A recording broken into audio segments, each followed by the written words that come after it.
Tipik sugot ng kampanya sa kapulisan sa Dakbayan sa Talisay, dili lang ang pagpanakop kundi ang pagbaybay sa mga batanong tinunan nga likayan ang ginadaling drugas. Si Chona Carion sa report.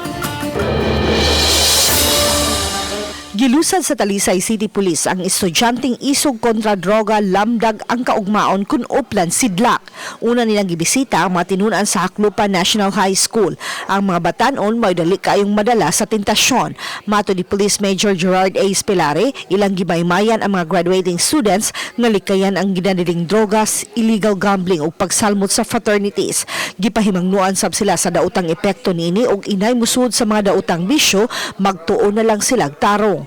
The purpose is to make sure that as early as their young age, we can influence the students to be very watchful in their actions, especially in the temptation to use illegal drugs and in crimes. Sa Uplan Sidlak sinimanang bisitahon sa kapulisan ang nagkalain-laing tunghaan. Ilang dasigon ang mga tinunan, pag-ugmad sa ilang potensyal, inay mag-apil sa mga bisyo. We had a very productive interaction. The students were very participative, asking relevant questions as to how to avoid illegal drugs.